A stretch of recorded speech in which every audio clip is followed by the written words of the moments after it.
So hello guys, panibagong vlog na naman at November 16 ngayon, Saturday, at nandito tayo ngayon sa munisipyo ng Bocaue. Syempre gamit natin ang Aerox 155 version 2 at ang bagong KYT Flux Masia. Napaka-sporty nga naman tingnan. At magra-ride kami sa DRT sa Kalawakan Glass Cabin at Cafe Fiat. Dito 7:30 o'clock ay kasama ko na si Ira at saka si Aaron. At andito na kami sa Santa Maria dahil kukunin namin yung motor ni Aaron. Kami nga pala lahat ay naka Yamaha Aerox 155. Kaya kami ang Boys of Aerox ng Bulacan.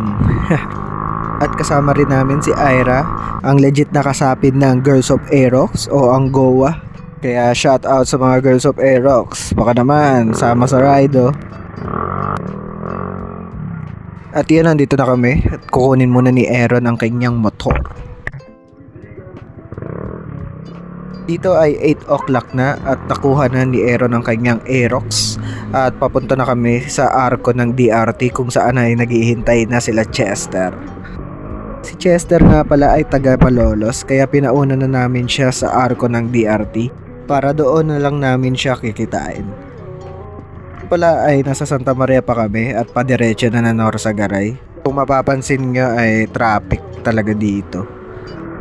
Pero makalagpas lang kami dito sa Santa Maria ay maluwag-luwag na yung daan papuntang Angat. Dito naman ay pinapauna ko na si Ira para makuhaan ko sila sa camera ko.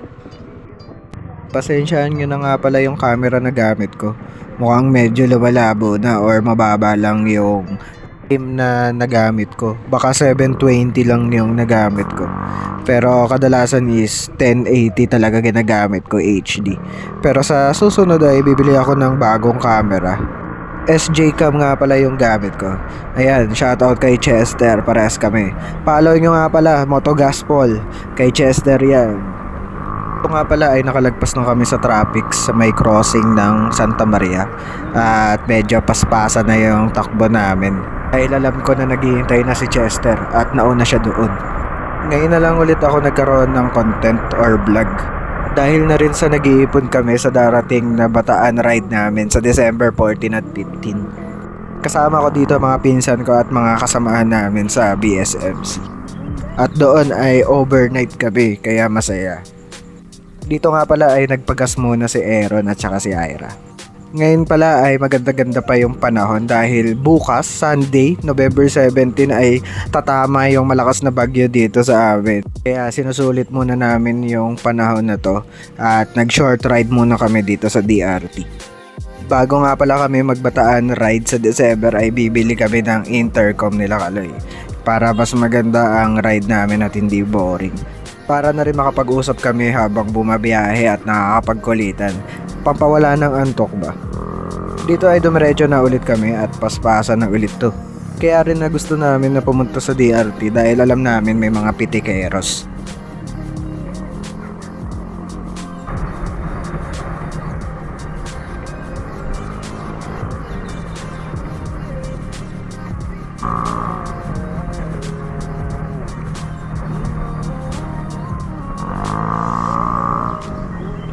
At andito na kami ngayon sa arko ng DRT. At makikita ko dyan si Chester at tatanguan ko. At alam na niya na andito na kami. Ngayon pala ay may mga checkpoint dito sa arko. At nagdire-diretso kami para doon na lang namin hintayin si Chester sa bandang gilid.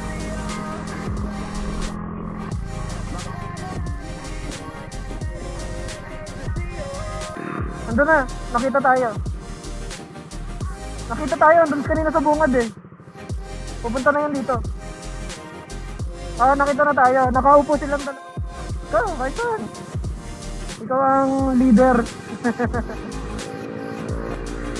Dito ay sinabi ko na si Aaron na bahala kung saan pupunta.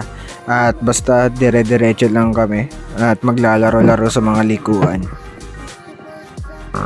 Ang kagandahan dito sa DRT ay parang Marilaki. Marilaki gaming, tamang glide lang. At sakto, mga Aerox kami, sporty. Kaya Aerox glide, let's go!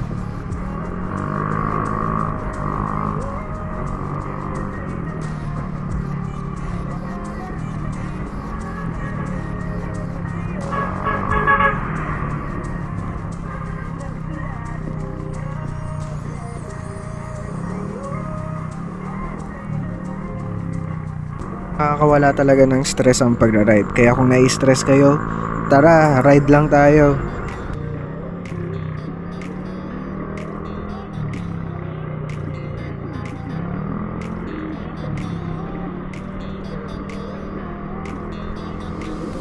At yan, naka-record na, tamang chill lang. At ito nga pala ang aming shot.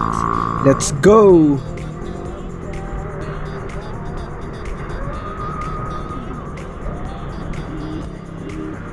Dito ay bumalik na si Aaron sa harapan at tamang gliding na ulit kami. Sa mga nakapunta na sa DRT, comment nyo naman kung saan na kayo nakapunta dito.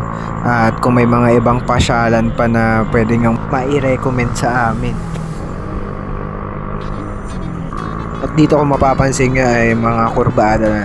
Kaya let's go, Aerox gliding!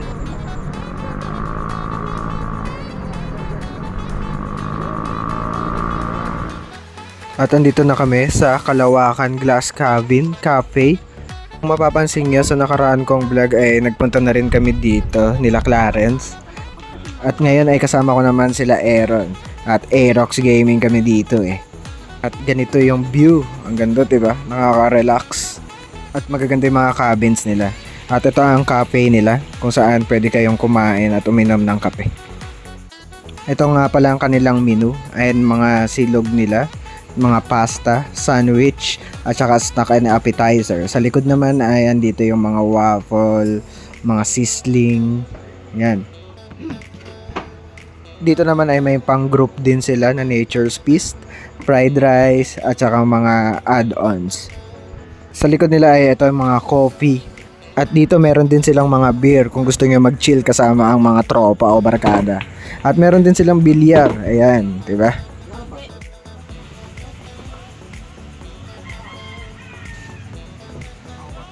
At ito nga pala in order namin, tosilog, spam silog with view. At yan, kainan na guys, let's go, breakfast time.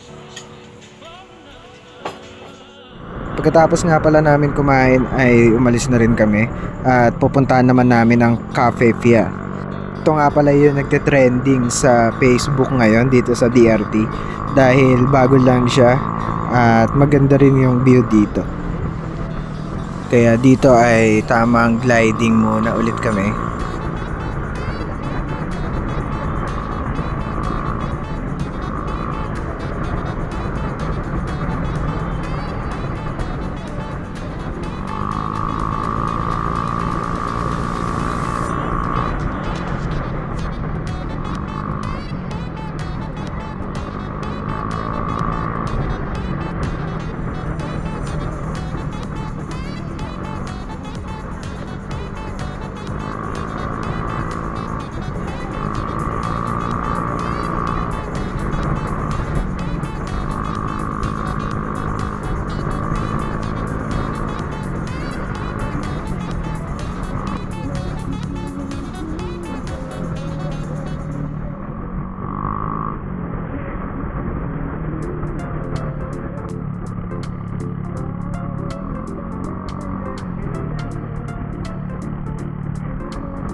Nagpahinga lang ulit kami dito saglit sa arko ng DRT at didiretso na kami sa Cafe Fia. Tiyo, nandito na kami at ayan, maganda yung view.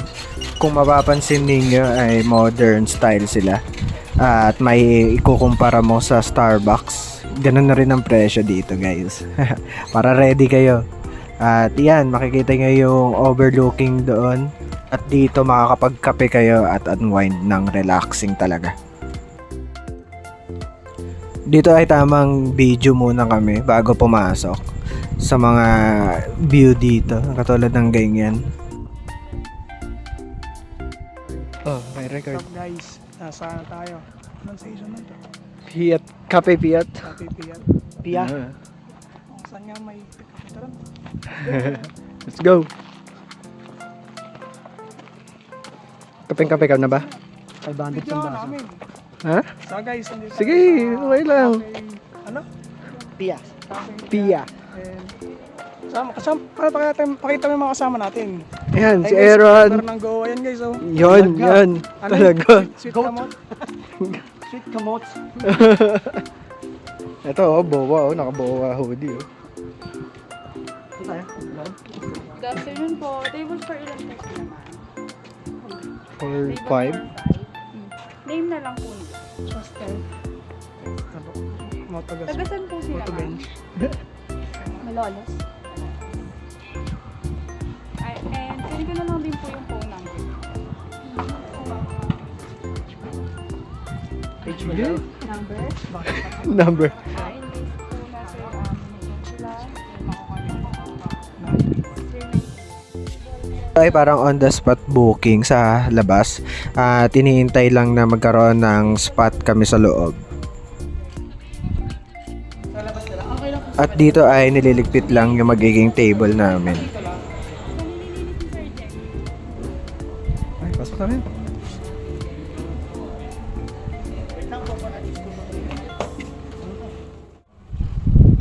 Sa part na to ay pinapasok na kami dahil maayos na yung table na uupuan namin.